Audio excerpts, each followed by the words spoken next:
கிறிஸ்து இயேசுவுக்குள் மிகவும் அன்பாய் அழைக்கப்பட்டு தெரிந்து கொள்ளப்பட்ட அன்புக்குரிய சகோதர சகோதரிகளுக்கு நம்முடைய பிதாவாகிய தேவனுடைய நாமத்தினாலும் நமது ஆண்டவராகிய இயேசு கிறிஸ்துவின் நாமத்தினாலும் அன்பின் வாழ்த்துக்கள். What pastor Russell set. கேள்வி எண் 445. 1. வருடம் 1912.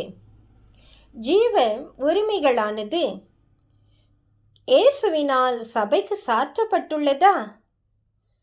Life rights are Jesus imputed to the church? கேள்வி எண் 1. ஜீவ உரிமைகளை இயேசு சபைக்கு தரிப்பித்துள்ளதாக சாற்றியுள்ளதாக தாங்கள் போதிக்கின்றீர்களா? இக்கேள்விக்கான பதில் உண்மையில் அப்படித்தான். இயேசு 2 ஜீவ உரிமைகளை உடையவராயிருந்தார். மனிதனென ஜீவிப்பதற்கென உரிமை ஒன்றினை அவர் பெற்றிருந்தார். அவர் தமது பூமிக்குரிய ஜீவனை கொடுத்து வைத்திட்டார். அது அவரிடமிருந்து பறிமுதல் செய்யப்படவில்லை. அதை அவர் திவ்ய ஏற்பாட்டிற்கு இசைவாக மரண பரியந்தம் கொடுத்து வைத்திட்டார். அவரால் கொடுத்து வைக்கப்பட்ட அது இன்னமும் அவருடையதே.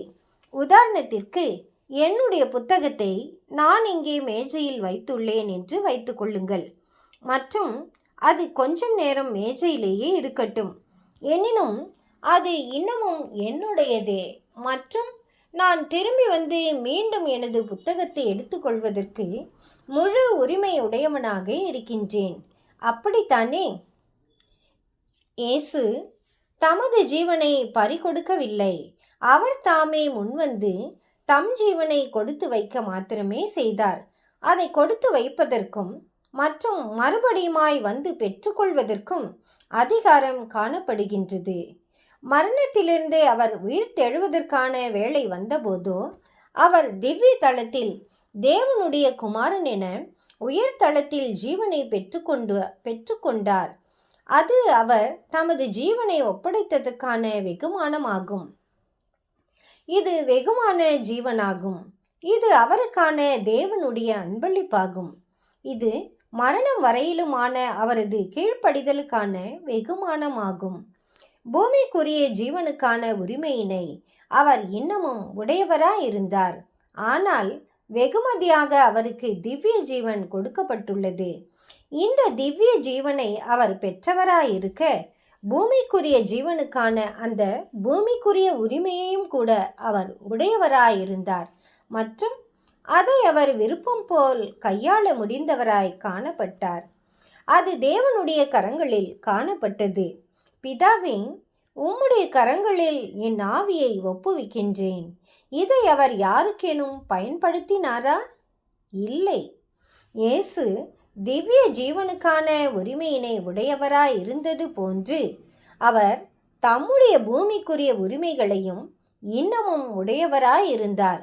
பூமிக்குரிய ஜீவனுக்கான தம்முடைய உரிமைகளை அவர் உலகத்திற்கு கொடுத்து விடுவதற்கு நோக்கம் கொண்டுள்ளார். பூமிக்குரிய ஜீவனுக்கான இந்த உரிமைகளை ஆதாமுக்கும் அவருடைய பிள்ளைகளுக்கும் வழங்குவதே இந்த ஏற்பாடுகளை பண்ணினதற்கான தேவனுடைய நோக்கமாய் காணப்படுகின்றது. ஆனாலும் இப்பொழுதல்ல. அவர் இப்பொழுது ஆட்டுக்குட்டியானவரின் மணவாட்டியாகிய சபையை தேர்ந்தெடுத்து கொண்டிருக்கின்றார். இயேசுவின் மூலமாய் பிதாவின் இடத்திற்கு வருகிற நம் அனைவருக்கும் இயேசு உத்தரவாதம் ஆகிறார். இப்படியே அவர் தங்கள் சரீரங்களை ஜீவ பலிகளாக ஒப்பு கொடுத்துள்ள அனைவருக்கும் இருக்கின்றார். இவர்களை